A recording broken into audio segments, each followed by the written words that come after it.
कोई समझ नहीं पा रहा हृदय की बात। ये जीवन का लंबा सफर है, ये उकताए हुए पुरुष को योग प्राप्त नहीं होता। ऐसा तुम मान लो कि अब हमको परमार्थ में ही जीना है, दुख आवे सुख आवे, लाभ दिखाई दे हानि दिखाई दे। जैसे एक पतिव्रता अपने पति का वर्ण कर लेती तो स्वभाव का कैसा भी हो क्यों निर्वाह करती है, बस ऐसा कुछ मानना होगा। हमें कोई आनंद नहीं मिल रहा, हमारे कोई विकार नष्ट नहीं हो रहे, हमें कोई लाभ नहीं दिखाई दे रहा, पर हम छोड़ नहीं सकते।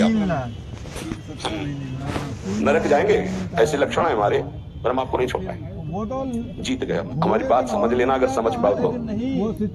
अगर ये बात हृदय में बैठ गई ना कि महारानी जो के सिवा हमारा निस्तार, हमारा कल्याण, हमारा परम हित अब और कहीं नहीं होना, क्योंकि हम किसी काबिल नहीं, अब हम महारानी जी को नहीं छोड़ सकते।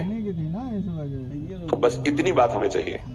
हम आपसे जितेंद्रिय हैं, मनोनिग्रही हैं, बने रहिए। हमारे यहाँ केवल अपनेपन की मांग है आपकी, और सब कुछ आप हो सकते हैं लेकिन अपनापन नहीं दे सकते। मात तात शुद्ध दार देह में मति अरुझय मति मंदा, और हित किशोर को होए चकोर तू लखी वृंदावन, सीधे लखी वृंदावन चंदा। एकमात्र प्रियाजू का आश्रय, आदेश विधान सब कुछ स्वीकार। गृह त्याग करा रहे हैं आचार्य चरण, पुत्र पत्नी वैभव सम्मान त्रिभुवन पूजित। आदेश होता है कि राधा वल्लभ जी को, दो सखियों को प्रश्नवाचक चिन्ह नहीं आया कि प्रभु अभी तो त्याग के ही आ रहे हैं, क्या कहेंगे देवन वाले कि हित हरिवंश महाप्रभु यहां तो गृह त्याग किया। ऐसा कहीं स्फुरण भी नहीं हुआ। क्यों? जो ही प्यारो करे सोई मुनि भावे। आज उसी वंश से, उन्हीं आराध्य देव से लाखों का निकुंज में प्रवेश हुआ, हो रहा है, आगे होता रहेगा। नित्यानंद महाप्रभु बाल्यावस्था से लंगूटी वाले परम वैरागी दिगंबर अवधूत, कैसी कैसी स्थितियां महाप्रभु चैतन्य देव ने आदेश किया, आपको विवाह करना है और ऐसी संतान प्रकट होनी है जिससे लोक मंगल होगा। दोबारा प्रश्न नहीं किया कि आप गृहस्थ से विरक्त में पदार्पण किया, और यहाँ बाल्यावस्था से विरक्त अब गृहस्थ की आज्ञा सरकार, ये कैसी आज्ञा, कभी प्रश्न नहीं किया। नाम जापक हैं, मार मार के खाल खींच दी गई, उनके हृदय में प्रश्न नहीं हुआ कि ऐसा विधान क्यों बनाया हरि। बहुत विचार करने पर उपासक को बहुत धैर्यवान होकर के इस मार्ग में चलना है, ऐसे चला जाता है। ये मार्ग ऐसे चला, कुछ पकड़ना मत तो वो आपको पकड़ लेंगे, गिरोगे नहीं। क्यों में प्रश्न उत्तर ये सब नहीं। इसका हृदय आराध्य देव के चरणों में समर्पित हो जाता है, वही इसके राज से हो जाता है। ये सब साधन एक प्रक्रिया है। अगर प्रभु से अपनापन नहीं हुआ तो कोई खास बात नहीं, साधन का कोई खास, साधन का सब साधन कर यह फल सुंदर, प्रभु पद पंकज प्रीति निरंतर। अभी कैसे विषयी पुरुषों को समझ में आएगी, बहुत सुलझने की जरूरत है, नहीं ये जीवन व्यर्थ चला जाएगा। दुर्वितर्क्यानुभाव युक्ता देवी निकुंज देवी श्री स्वामिनी जी बड़े बड़े तार्किकों के भी तर्क से पकड़ में आने वाली नहीं है। जैसे वेदांत दर्शन तर्क के द्वारा श्रद्धावान तर्क करे तो उसके द्वारा वो स्थापित होता है। कह रहे यहाँ नहीं, यहाँ सीधे स्वीकृति करो मेरी महारानी श्री राधा रानी, तो आपके हृदय में बल प्रकट होगा। जाके बल में सबसों तोरी लोक रीति और वेद रीति दोनों से, जाके बल में सबसों तोरी लोक वेद और कुल कानी, लोक रीति वेद रीति कुल रीति, इन सब का त्याग करके रस रीति में प्रवेश पाया जाता है। तो किसके बल से? मेरी महारानी श्री राधा रानी। जाके बल में सबसों तोरी लोक वेद कुल कानी, मेरी महारानी श्री राधा रानी। ये तर्क का विषय नहीं, यहाँ स्वीकृति का विषय है। अब उपासना बता, पहले तो ये कह रहे हैं कि बहुत निगूढ़ भाव है, इसे वेद प्रमाणित भी नहीं कर सकते आप। श्रद्धा और विश्वास करके रसिकों की बात मान लो। यहाँ तर्क वितर्क की कोई गुंजाइश नहीं है।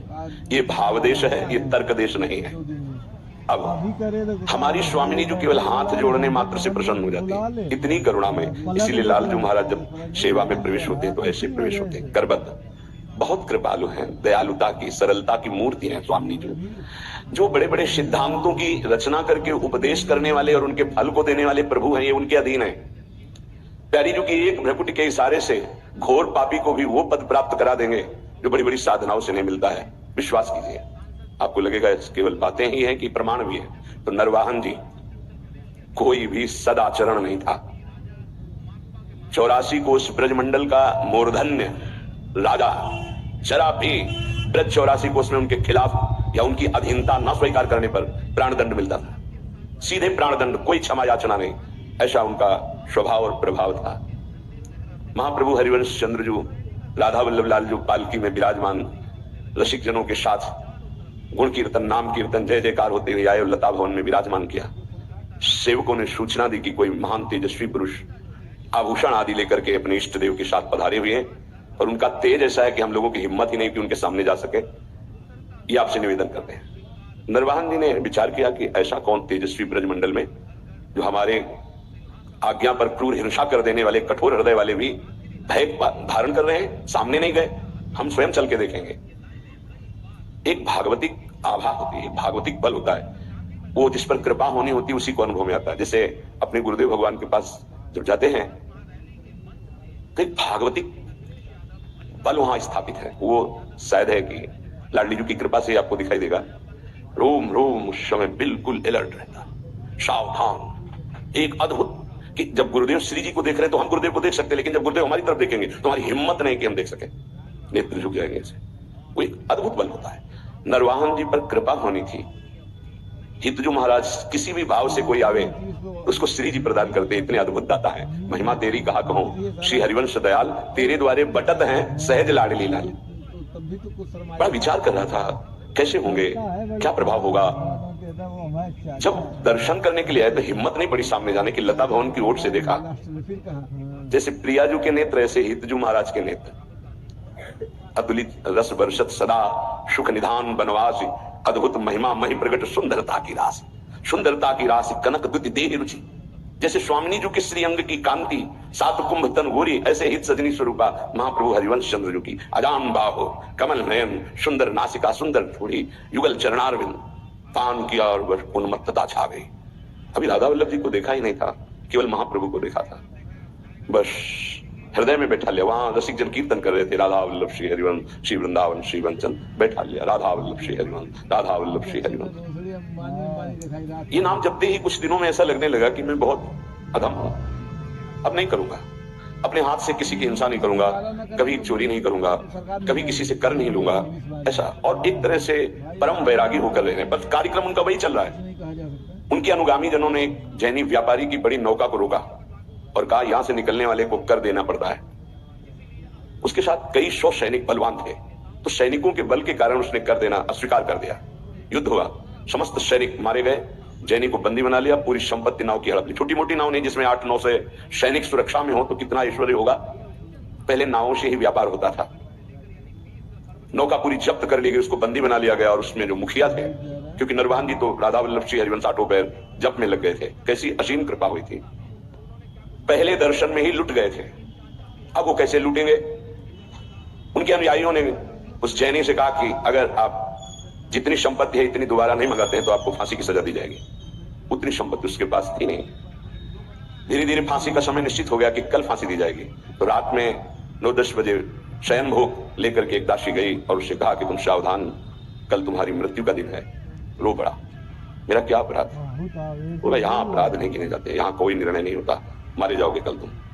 उसका कोई उपाय बचने का? बोले एक उपाय है, रात्रि के 12 बजे राधा वल्लभ श्री हरिवंश, राधा वल्लभ श्री हरिवंश जोर से उच्चारण करना। मुझे पूरा विश्वास है ये नाम तुम्हें बचा लेगा। अरे तो मरने वाले को जैसे संजीवनी बूटी मिल जाए। थोड़ी ही देर के बाद उच्च स्वर से शुरू किया, राधा वल्लभ श्री हरिवंश, राधा वल्लभ श्री हरिवंश।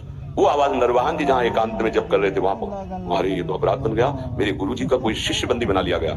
तत्काल गए, खुलवाई जेल, अंदर गए, हाथ जोड़ा, प्रणाम किया और कहा मुझे क्षमा करना, मुझे पता नहीं था आप हमारे गुरु भाई हैं। अपने सैनिकों को बुलाया और कहा तत्काल पूरी संपत्ति दी जाए और अधिक संपत्ति इनको दी जाए। और उनसे हाथ जोड़ के कहा कभी गुरुजी के सामने चर्चा मत चलाना कि आपको इस तरह से प्रताड़ित किया गया। आज से बिल्कुल आदेश लागू हो जाएगा, कुछ किसी के साथ ऐसा नहीं होगा, नहीं तो बहुत बड़ी गलती हो जाती।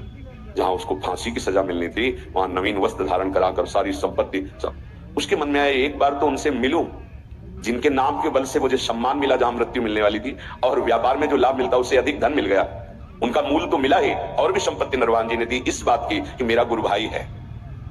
लता भवन में आए, पता लगा के महाप्रभु के दर्शन की सारी संपत्ति भेंट की महाप्रभु ने कहा आप इसका प्रयोग स्वयं कीजिए और कहीं लगा दीजिए, हमारे राधा वल्लभ लाल लता भवन में विराजमान, हमें इतनी संपत्ति की जरूरत नहीं, और आप देना क्यों चाहते हैं? तो उनका आपके नाम के कारण मेरा जीवन बच गया।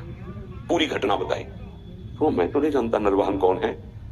महाप्रभु को इतनी करुणा उदय हुई कि केवल राधा वल्लभ श्री हरिवंश नाम सुनकर ऐसा बोले कहां है, अब नरवाहन जी को बुलाया गया तो कांपते हुए आए कि पता नहीं, अब उनके हृदय में तो था मेरे गुरुदेव हरिवंश चंद्र जो मेरे इष्ट राधा वल्लभ, पता नहीं गुरुदेव क्या दंड विधान करेंगे क्योंकि गलती हो गई। जे सामने गए महाप्रभु को देखकर रो पड़े। ऐसा सौंदर्य, ऐसी करुणा महाप्रभु के स्वरूप से चरणों में गिरे। महाप्रभु ने कहा नरवाहन आज तुमने खरीद लिया मुझे। अब उनको आत्मबल प्राप्त हुआ। उनका तुमने कभी हमसे दीक्षा नहीं ली, कभी ऐसा संग नहीं किया, केवल सुनने मात्र से।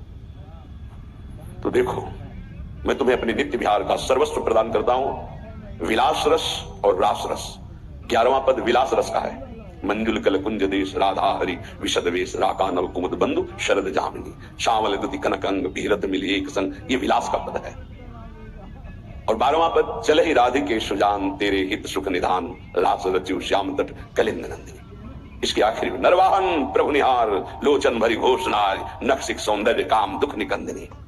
देख हमारे प्रिया प्रीतम कैसे है, जो अनंत जन्मों की साधनाओं से भी नहीं बनता, क्षण में महाप्रभु ने बात। हम ऐसे आचार्य की शरण में हैं जो करुणा समुद्र लाडली का साक्षात स्वरूप है। हमारी श्री जी और हमारी हित सजनी जो एक ही हैं। आप देखो सिद्धांत विचार में ध्रुवदास जी कहते हैं तहां श्रीजू के श्री मुख की बानी, श्रीजू के श्रीमुख की बानी। हितजू को संबोधन करते तहां श्री जी के श्रीमुख की बानी। ये गूढ़ विषय है। आचार्य कृपा करें, रसिक जन कृपा करें तो घोर बाबाचारी को भी नित्य विहार रस प्रदान कर दे। हमारी स्वामिनी जो बड़ी कृपालु है, हाथ जोड़कर नमस्कार करने मात्र से ही प्रसन्न हो जाने वाली प्रियाजू है। क्या करो? बोले निकुंज देवी की सेवा विराजमान करो। निकुंज देवी प्रियाजू की सेवा। प्रियाजू ये नाम सेवा, राधा नाम सेवा, राधा वल्लभ रूप सेवा, ये प्रियाजू ही है। राधा ही जहां की वल्लभ है, यह है प्रेम उपासना। यहाँ की वल्लभ कौन है, प्रीतम कौन है? मेरे प्राणनाथ श्री श्यामा शपथ करो तृण छिए राहो को काहू मन। हमारी प्रियाजू को श्याम वर्ण बहुत पसंद है, प्रीतम के श्रीअंग कांति के कारण। तो श्रीपाद कह रहे हैं यदि श्याम वर्ण का पुष्प और श्याम वर्ण की गंध का आलेप कस्तूरी प्रियाजू को बहुत प्रिय श्याम वर्ण। श्यामा मैरवैर परिचरो परिकम्य भूयु नमत्वम कृत्वांजल्यानति